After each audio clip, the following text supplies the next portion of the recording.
Dati, nung nasa lumang bahay pa namin kami nakatira, tuwing Pasko pumupunta kami sa bahay ng ninang ko noon kasi tuwing Pasko may regalo din siya sa akin lagi.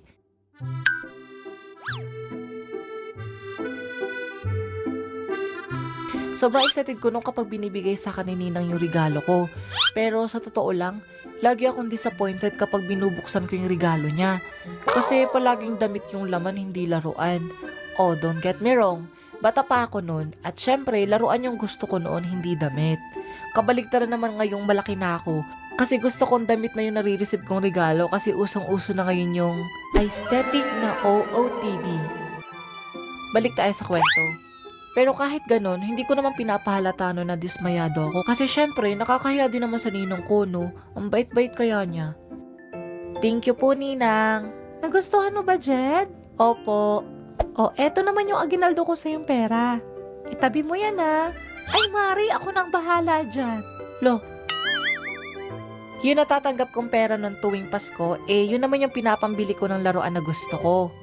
And speaking of regalo, ewan ko ba pero parang never pa ako nakatanggap ng matinong regalo nung elementary pa ako.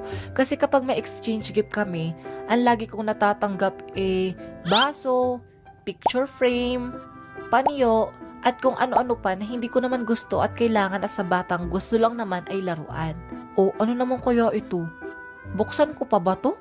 Parang alam ko naman na yung nasa loob eh. Nangyari naman ang kwento na to nung grade 5 ako.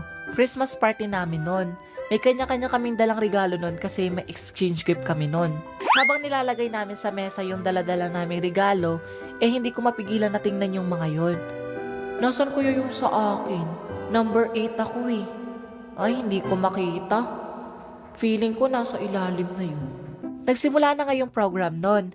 Naglaro na kami ng iba't ibang palaro nun. Pagkatapos ay kumain na rin kami ng mga handa. At last but not the least, ay ang exchange gift. Sa wakas, malalaman ko na rin kung ano yung regalo ko.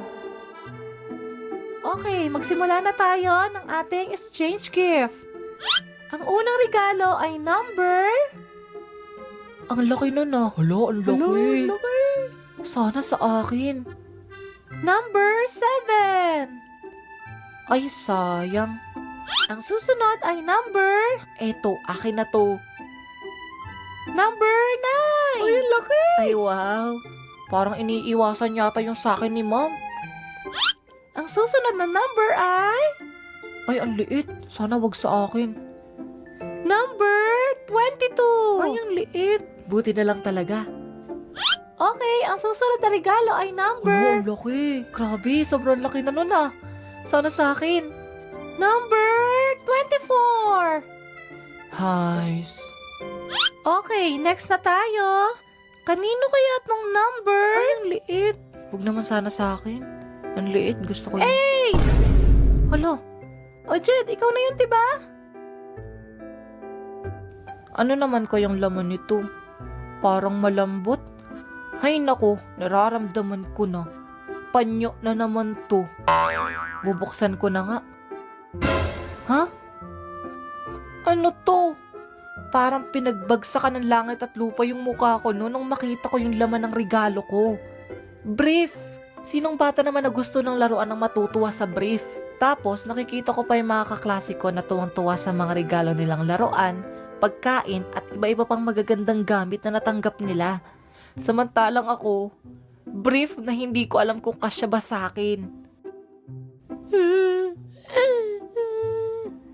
Jed! Bakit ka umiiyak? Brief yung natanggap ko, Nay. Ay, anong gagawin natin kung yan yung natanggap mo? Oh, bakit po umiiyak si Jed? Ay, ma'am, hayaan nyo na po yan. Di lang nagustuhan yung regalong natanggap niya. Ay, ganun po ba? Ay, sige, Jed. Bibigyan na lang kita ng 100 pesos, oh. Bili ka na lang ng gusto mo. That time, nagulat talaga ako sa ginawa ni ma'am nun. Kasi sa buong school year na magkasama kami sa loob ng classroom, ngayon ko lang siya nakitang ganong kabait.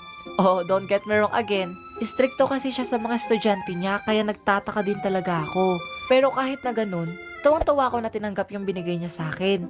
Malamang pera na yun. Alangan naman maging juicy pa ako. Ay ma'am, hindi na po kailangan. Okay lang po. Sige po, at titingnan ko lang din po yung ibang estudyante doon. Ah, sige ma'am. Salamat po. Ikaw talaga, Jet. Nakakahiya sa teacher mo. Umuwi ako masaya na sa bahay kasi minalas man ako sa regalo. Sinuwerte naman ako sa bigay ng teacher ko kasi mabibili ko na yung laruan na gusto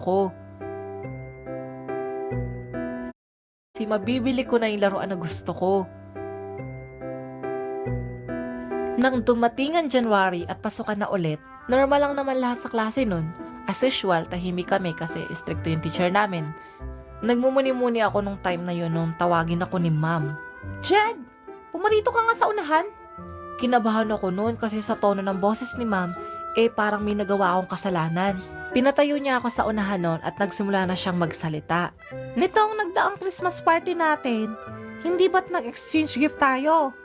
Ano nga lagi kong sinasabi sa inyo? Na it's better to give than to receive.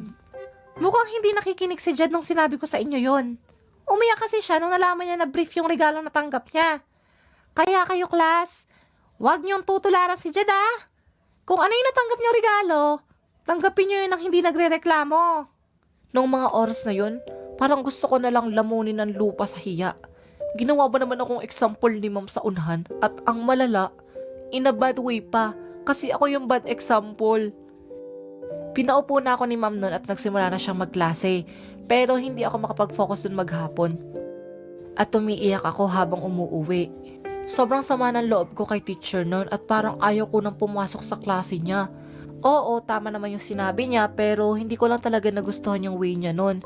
Kasi instead na kausapin niya ako in private, ginawa ba naman akong bad example sa unahan? Nakakahiya ko sobra. Pero alam nyo, noong bata pa ako, sobrang sama para sa akin ng mga pinagsasabi ni ma'am sa akin noon. Pero na-realize ko nung malaki na ako na may punto naman talaga siya na dapat tanggapin natin yung mga bagay na binibigay sa atin ng bukal sa puso. Hindi yung nagrereklamo pa tayo na bakit ganito lang, bakit ganyan lang.